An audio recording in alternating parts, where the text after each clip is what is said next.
Selain Florencia Lolita, Esther Aprilita juga tercatat sebagai pramugari yang menjadi korban kecelakaan pesawat ATR 42500. Pesawat yang ditumpangi Esther dan 6 awak kabin lainnya serta 3 penumpang lainnya dikabarkan jatuh dan meledak di kawasan Gunung Bulu Saraung, Kabupaten Pangkep, Sulawesi Selatan pada Sabtu 17 Januari.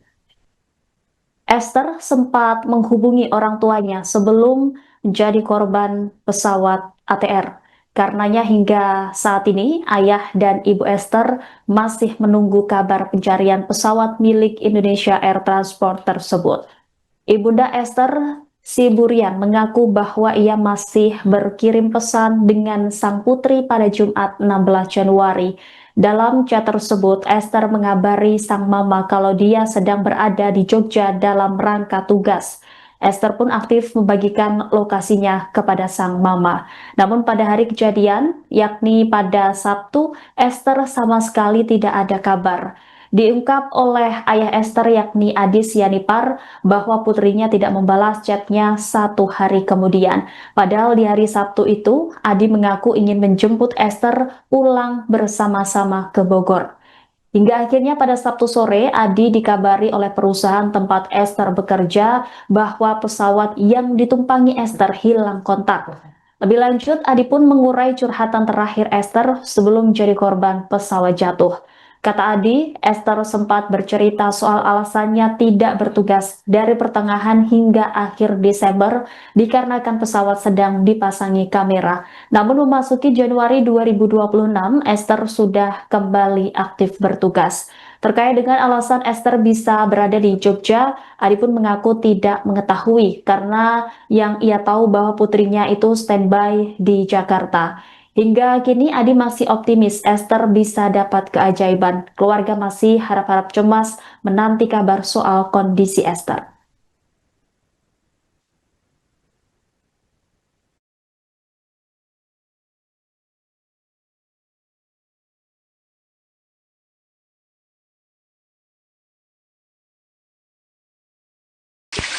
Tadi itu dapat yang di atas. Ya. Yang mati Di atas tali itu. Nggak ada anu deh, pulih. Pakai pulih saja biar ringan anunya, gesekannya. Besar sekali friksinya. Bing. Pergantian kemana Pak? Ya, ini serumpat yang dimana kita akan mengikuti jalur yang dimana jalur ini jalur dari petunjuk dari masyarakat yang bisa mengakses tempat dimana ditemukannya korban kemarin, karena anggota di sana ada sekitar 8 orang saat ini stay di sana karena kemarin kita mencoba untuk mengangkat korban untuk dari evakuasi dari atas itu tidak mampu, terkendala dengan cuaca. Jadi kita mengambil opsi untuk melakukan evakuasi melalui lewat jalur masyarakat. Artinya korban dievakuasi lewat jalur darat Pak ya? Ya, jalur darat. Siap. Ada 30 tadi yang diperangkatkan Pak? Iya, ada 34 Pak. Ini misinya tim pertama ini untuk evakuasi memang.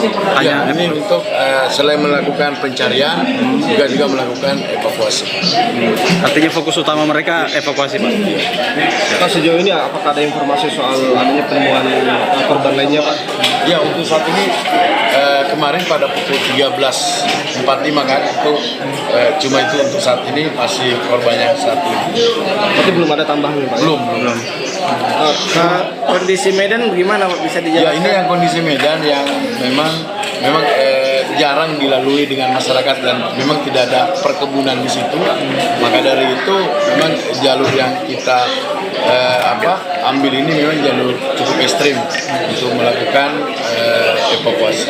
Kan ada tambahan tim 4 tim dari bawah, dari selatan itu dari Maros itu menuju dinding bawah ketinggian. Karena kan kita tahu nih posisi ketinggian itu bentuknya terjal baru landai ke sini.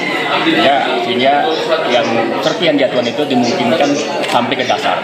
Kita sudah mengirimkan ada 4 tim gabungan dari SAR, Basarnas, TNI, Polri, termasuk maupun dan masyarakat sebagai penunjuk jalan menuju ke dasar jurang. Harapannya hari ini mereka bisa mengecek kondisi dasar tersebut, sehingga yang kita harapkan untuk penemuan jenazah semakin bisa maksimal. Ini 4 tim lewat jalur Maros, Pak ya? Jalur Maros ke Kampung Baru menuju ke dasarnya ataupun posisi tebing bawah. Pak, ini yang berangkat untuk evakuasi jenazah itu dilengkapi peralatan apa saja? Ada peralatan modeling, kemudian juga kita fokuskan orang-orang yang mahir dalam modeling. Oke. Bapak izin atas nama Abi Kusnianto, Kolonel Infanteri Abi Kusnianto. Abi Kusniar. Abi Kusnianto. Kusnianto. Asrendam 14. Asrendam, siap. Makasih banyak, Pak. Kayu itu deh Pak, yang di atas. Ya. Yang mati. Di atas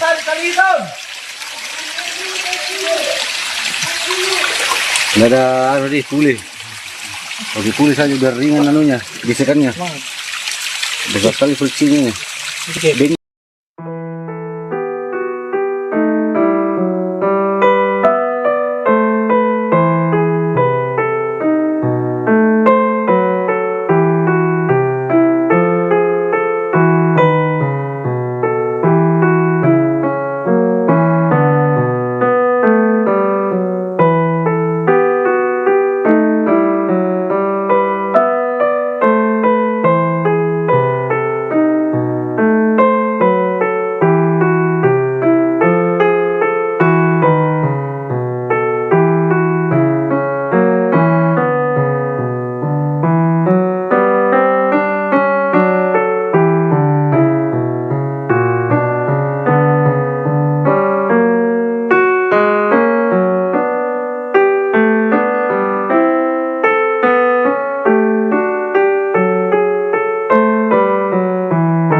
Nama Florencia Lolita Wibisono termasuk dalam kru pesawat ATR 42500 milik Indonesia Air Transport yang dilaporkan jatuh di Gunung Bulusa Raung, perbatasan Kabupaten Pangkep Maros, Sulawesi Selatan pada Sabtu 17 Januari. Adapun wanita yang akrab disapa Olen diketahui bertugas sebagai pramugari dalam penerbangan tersebut.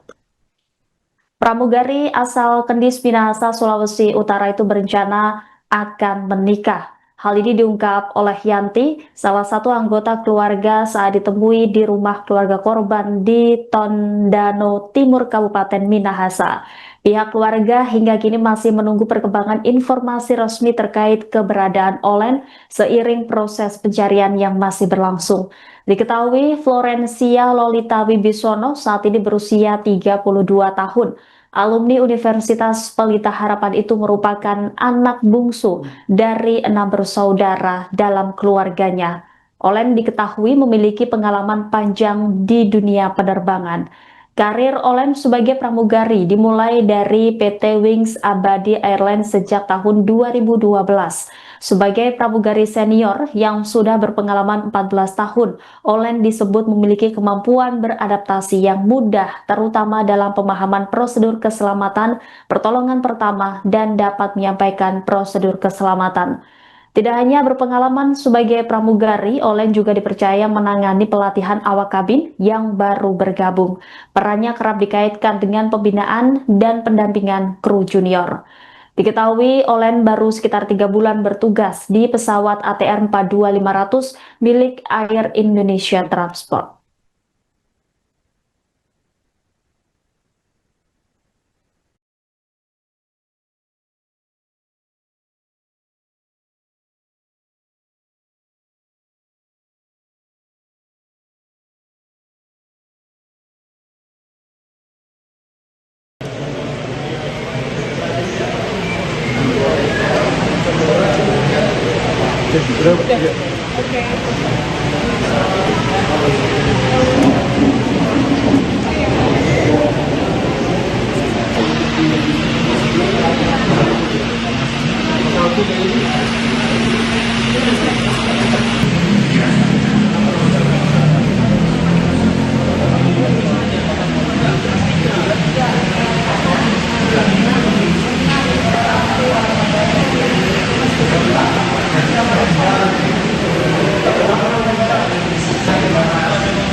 Jadi saat ini akan dilakukan pengambilan sampel kakak dari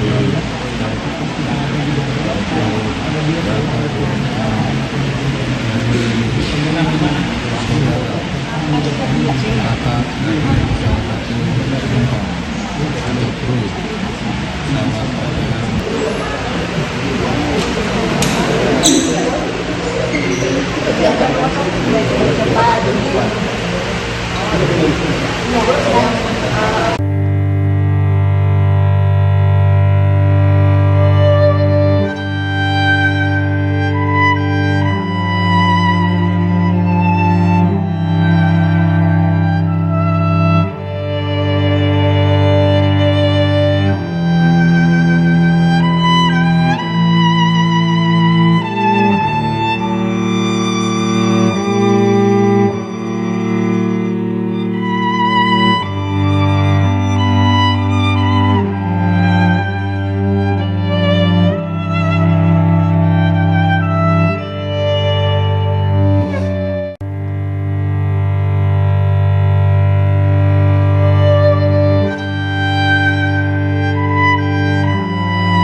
Download Tribun X sekarang, menghadirkan lokal menjadi Indonesia.